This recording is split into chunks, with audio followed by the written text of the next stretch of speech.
welcome to RVL.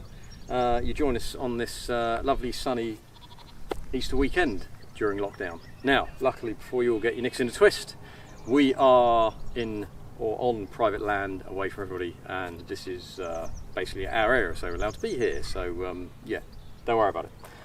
Anyway, in my last video, for all three people who bothered to watch it, I mentioned about a hack for making your existing car seem faster. So I know you could go off and you get it chipped and you can put it on a rolling road and you can do this and do that, but no, being tight, I thought, how do I make it more effective by not actually spending any money? So what I've done is I've brought along the barge.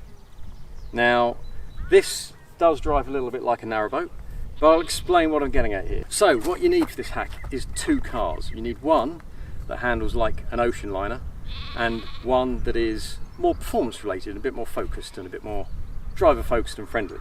So the idea behind it is you will spend at least a week driving the car that is nothing other than an A to B mobile, the Honda, and then you drive something else a little bit more focused, like the BMW. So what we've got here, for anyone who hasn't seen it before, is we've got a BMW 135i.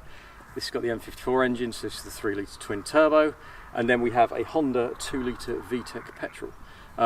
This has got about 306 brake and about 295 pound-per-foot of torque, and this has 150 brake and in true Honda fashion has about a pound of sugar for torque. So as you can see, there's going to be quite a disparity in the performance. So what I've done is, during this lockdown, I am actually still coming to work. Don't worry, it's an essential business. We supply the NHS, etc. So got to go to work. So what I've been doing is using the load lugger that we just chug around in, and this has been the perfect example of a car that has no performance. Steers like a barge, doesn't really do anything particularly well except to be very reliable and just carry half of IKEA with it. But it just wallows along, it's got no torque, it doesn't really accelerate, doesn't really do anything, it just kind of goes from A to B and that's it.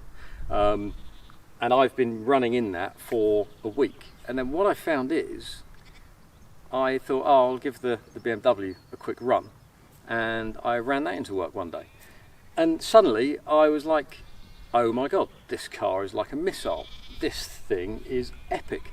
And I'd forgotten, because I was so used to it and calibrated and dialed into the car, using it every day, I kind of forgotten just how good it is. And then literally that whole drive in was just epic, and the drive back I was actually looking forward to it because the car was just like a missile. So that's it. What you've got to do is get yourself an old bag of crap that doesn't drive very well, get yourself something pretty nippy. I would suggest something that is about 50% or more less on the performance scale.